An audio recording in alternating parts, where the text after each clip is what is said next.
Baik, rakan-rakan media yang saya kasihi, Parti Keadilan sekarang ni sedang berlangsung mesyuarat agung tahunan cabang di 222 cabang dari Perlis sampai ke Sabah. Dalam 222 itu 14 ada di Kelantan yang sah berdaftar dengan pendaftar pertubuhan mengikut Akta Pertubuhan 1966.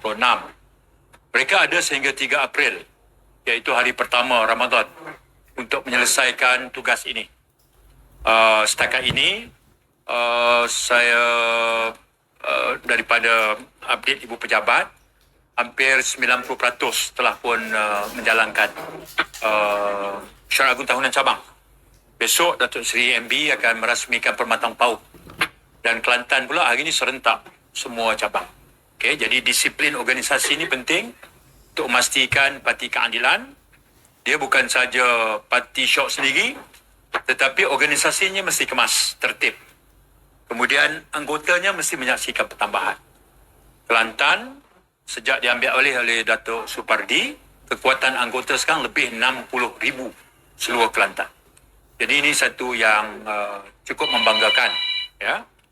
Dan pada kesempatan ini saya diundang untuk memberikan pidato khas. Dan saya manfaatkan jemputan ini kerana agenda parti yang penting pada tahun ini ada agenda pemilihan. Itu akan berlangsung pada 13 Mei. Dan penamaan calon akan berlangsung pada 8 hingga bulan 4. Jadi oleh kerana saya mengambil manfaat daripada keberkatan Ramadan, di ambang Ramadan, saya pilih Kelantan untuk membuat pengumuman menawarkan diri untuk jawatan timbalan. Saya berikan flow pengumuman saya itu bermula dengan sejarah penubuhan keadilan, prinsip dan dasar perjuangannya, keadilan untuk semua, dan mendukung agenda reform. Kemudian saya sebutkan tentang penglibatan saya secara langsung. 3 hari lagi umur keadilan 23 tahun, hari jadi keadilan. Dan dalam tempoh 23 tahun itu, saya terlibat dari awal. Rakan saya Datuk Johari antara golongan awal, fil awalun, sabikun fil awalun, golongan awal, ya, dalam parti. Dan saya berkongsi dengan perwakilan tadi, pembabitan saya dalam pelbagai jawatan, peranan, pembabitan parti. Kemudian itu bermaksud saya membawa nilai politik yang berasaskan kepada pengalaman, ketaatan dan kesabaran. Saya juga menyebut pada perwakilan, saya selesa mengambil pendekatan kerjasama sepasukan, team player. Saya juga berkongsi bahawa dalam landscape politik yang sangat berbeza sekarang, di mana tidak akan menyaksikan penguasaan tunggal satu parti mendominasi pilihan raya, apalagi membentuk kerajaan, maka ada satu prasyarat yang menjadi penting, iaitu kemahiran diplomasi politik. Kerana pembabitan lama, sejak keadilan menjadi sekutu dalam barisan alternatif, kemudian Pakatan Rakyat dan Pakatan Harapan sekarang, maka saya berpeluang untuk membina sedikit sebanyak kemahiran itu. Saya mohon anggota parti memberikan pertimbangan terhadap sebab musabab tawaran saya itu. Tapi tidak juga saya lupa bahawa selesai agenda pemilihan, saya ingatkan anggota, kita mesti rapatkan saf. Ini adalah pendekatan biduk lalu kiambang bertahun. Carik-carik bulu ayam lama-lama bercantum juga. Ini bukan pendekatan yang disebut oleh setengah kalangan sebagai menang sorak kampung tergadai. Ya, kita itu aplikasinya saya tengok dulu ya. 2018 keadilan menang 48 parlimen, 73 kerusi Dewan Negeri. Kita menang sorak. Tapi lepas itu berlaku pengkhianatan, kampung tergadai. Itu aplikasi yang tepat peribahasa itu. Dia bukan pemilihan dalam parti menang sorak. Kemudian kalah pilihan raya, kampung tergadai. Saya ingat peribahasa itu tak apa tepat dari segi pemakaiannya. Jadi saya melihat pertandingan ini tidak mencarikan persahabatan. Jauh sekali memutuskan silaturahmi. Ya, saya anggap ini sebagai pesta demokrasi menghormati hak anggota untuk memilih. Di mana yang menang ada tugas, yang kalah ada tempat. Jadi sebab itu saya nyatakan pada akhir tawaran saya tadi bahawa jika terpilih, saya laksanakan amanah sedaya mungkin. Jika tidak, saya menghormati keputusan anggota, tapi saya kekal untuk terus berkhidmat dalam parti. So, itu merupakan ringkasan atau khulasah kepada ucapan saya tadi. Terima kasih. Soalan rakan-rakan media, kalau nak dituju pada Datuk Supardi saya ataupun Datuk Amin. Terima kasih kepada Yang Berhormat Datuk saya. Saya minta untuk teruskan sesi soal jawab dengan wartawan perkenalkan diri dan juga daripada agensi mana, dan kemudian memfokuskan kepada sidang media ini terhadap pengumuman sebagai calon timbalan presiden dan juga perkembangan Parti Keadilan Rakyat serta mesyuarat agung tahunan cabang yang sedang berlangsung. Terima kasih. Silakan. Selain itu, saya bertanya daripada Posmo. Bagaimana Datuk Seri melihat kekuatan PKR sendiri sedangkan ini politik nampaknya agak pecah patu. Ya. Kekuatan parti ini dia mesti ada berapa kayu ukur. Okay? Nak tahu berapa berat gula timbang kilo. Berapa kilo. Contoh, mesti ada kayu ukur. Begitu juga keadilan. Ya, dan menyukat kekuatan keadilan, dia jangan tengok hari ni. Dia mesti bermula secara adil. Sejak kita tubuhkan 23 tahun dulu. Pesimis terhadap parti macam diungkap dalam ucapan Datuk Amir tadi, macam tu juga. Ini parti single agenda. Ya, parti yang sekali masuk bungkus satu term habis. Tapi kami membuktikan balik sebab apa? Satu, parti politik ukuran pertama mesti penerimaan rakyat. Dalam bentuk mereka ikut serta sebagai anggota ataupun mereka mengundi ketika pilihan raya. Itu adalah ukuran yang penting sekali. Yang kedua adalah setakat mana keadilan mampu mempertahankan prinsip dan dasar dia.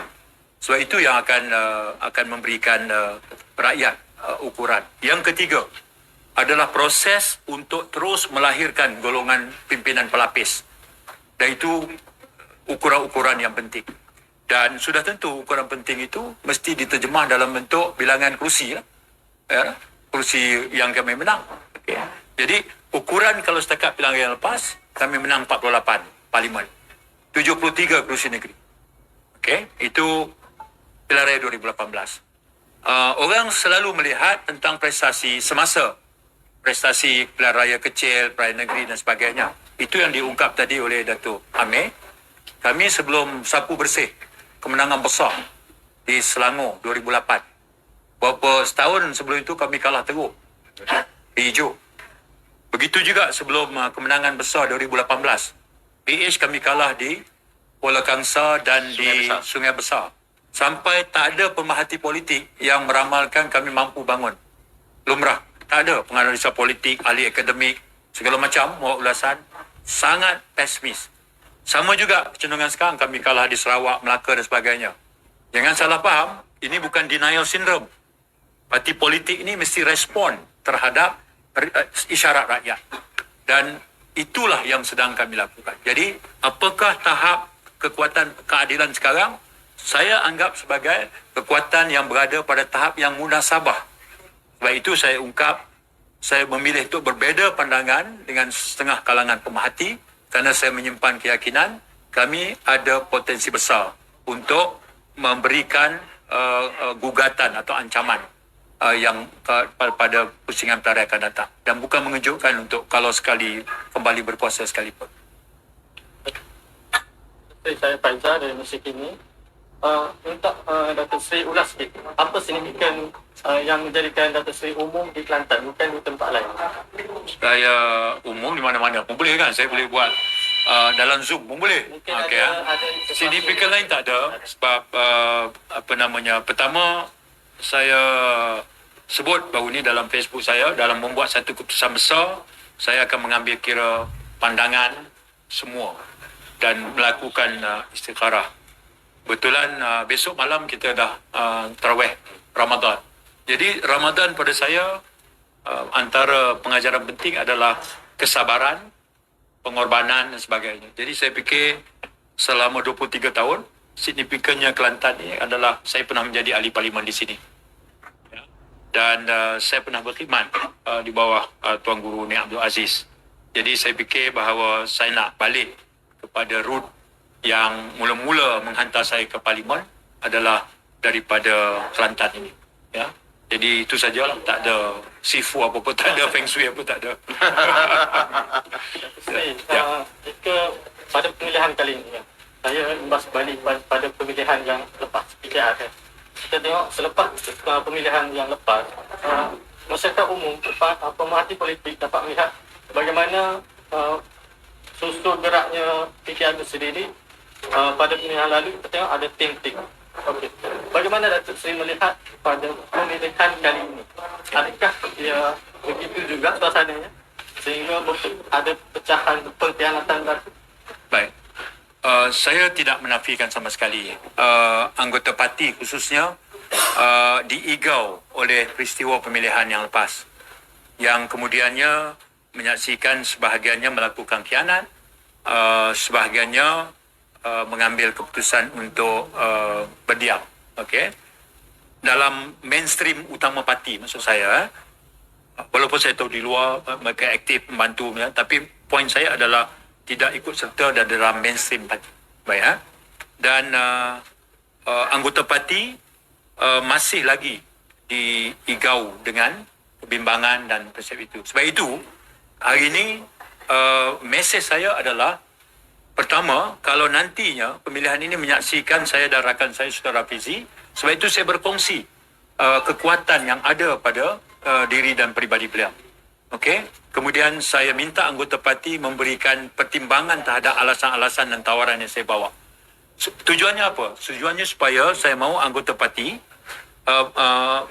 mengambil mesej bahawa pemilihan tidak semestinya sekadar mengulangi peristiwa lepas. Kita boleh untuk kembali meletakkan tujuan pemilihan. Kalaulah pemilihan itu membawa kebinasaan, mustahil kami yang mengasaskan parti memasukkan satu peruntukan setiap 3 tahun mesti anggota memilih. Kalau kita dah tahu itu mudarat, kenapa mesti masuk dalam pasal perlembagaan? Ya? Jadi logiknya tak ada. Jadi seringkali orang memberi pemilihan itu diberi konotasi bahawa perpecahan. Jadi dalam suasana sekarang, dalam ucapan pengumuman saya sebut penghargaan secara datang pada domer saya mengenali sahabat saya dan Saudara Fizi yang lama saya berpeluang untuk bekerja dengan beliau. Datuk Amir sendiri pengalaman pribadi bekerja. Datuk Johari mengenali beliau sangat dekat. Kerana hal yang berlaku ini adalah proses parti untuk memilih. Ya, dan itulah banyak-banyak jawatan, tapi kemudiannya tumpuan itu diberikan kepada nombor 2, dan nombor 2 itu juga dulu dianggap sebagai permulaan kepada sengketa. Jadi mesej saya adalah kepada anggota parti, umum boleh ada, public at large boleh saja ada pandangan. Mereka boleh bagi, sebab 13 Mei nanti akan mengundi adalah anggota parti. Mereka inilah yang sasaran mesej saya. Ya, terima kasih. Saya daripada saya Wan daripada awal ni. Saya nak tanya pasal ada tak isu panas dalam pemilihan ni? Isu panas tak ada? Tak ada. Tak ada, kecuali ada orang pasang api lah kan. Kita panas tak ada. Setakat ni alhamdulillah tertib, aman, elok, jalan. Kecuali awak ni terbitkan isu panas. Saya Okey. dari Aksar dari Bernama. Saya nak tahu untuk PRU kita ni formula kita lebih tough lagi ke berbanding sebelum ni. Ya, setiap untuk melemah bernama rakan media ya. Dia begini ya, keadilan ni umur 23 tahun, masuk pilihan raya dah 5 kali. Apa yang kami boleh belajar dari situ? Setiap kali pilihan raya, isunya berbeza, cabarannya berbeza, strateginya berbeza. Okey. Pilihan raya 2018 ialah ada soal rasuah, penyelewengan, skandal 1MDB, masalah penurunan ke Felda, ya, dan sebagainya. Itu sesuai pada waktu itu. Hari ini, isu 1MDB itu adalah sudah terdedah seluruh dunia. Sedang kita bersiaran ni pun, Mahkamah New York tak habis-habis lagi sedang membicarakan. Ya, Bloomberg melaporkan banyak perkara, media tempatan lebih sopan dan tertib. Okey. Jadi saya tengok kalau pilihan raya 2013 lain juga isu dan cabarannya. 2008 juga begitu. Jadi tahun ini cabarannya sudah tentu berkait apa? Yang pertama, belajar daripada keputusan pilihan raya yang kebelakangan ini, topik yang sedang kita bercakap sekarang adalah pertama, keadilan mesti tangkas terjun di tengah-tengah gelanggang rakyat supaya boleh bercakap dan menawarkan formula kepada isu kos sara hidup, ya, isu perumahan, peluang pekerjaan, isu yang menyentuh the heart and the pocket of the people. Ini teras sekali pokok utama. Kalau itu sudah kita buat, perkara kedua yang mesti juga ada dalam checklist persiapan kita. Ya, selain daripada jentera memilih calon yang betul, manifesto yang menggamit imajinasi rakyat dan sebagainya, ada satu lagi term yang saya nak sebut, iaitu soal political realignment dan juga political diplomasi. Ya, itu sekarang ni menjadi satu yang penting. Ya, yang pada pandangan saya tidak mewakili pandangan parti sekarang ni, ya. Saya sebut ini semacam ada keperluan yang mendesak untuk dalam senarai semak parti, dalam perkara mempersiapkan dan melangkah PRU, hal ini mesti masuk dalam topik yang kami kena bincang secara strategik sekarang ni. Dulu tak timbul. Ya, dulu 1 lawan 1, UMNO Barisan Nasional mesti kita kalah. Okey. Walaupun Pakatan Pembangkang tu tak ada satu coalition, electoral pact pun memadai. Ya, mula-mula kita ada coalition, tak dapat buat electoral pact, tak dapat buat political understanding. Ya, dia pelbagai level tu, ya. Jadi ini yang saya maksudkan bahawa political realignment yang parti perlu ada orang yang mempunyai kemahiran political diplomacy. Kita ada ramai Datuk Jo, pegawai takbir dan diplomatik. Ya, kita ada ramai yang dalam parti ni yang ada kemahiran. Sebelum ni tak ada keperluan. Skill dia tak ada keperluan. Sekarang dah jadi perlu. Itu maksud saya. Terima kasih. Menjawab soalan pertama, ya. Terima kasih. Okey, ada lagi? Last. Last. Perjumpaan akhir. Tak ada. Kau tak bagi upah je. Okey.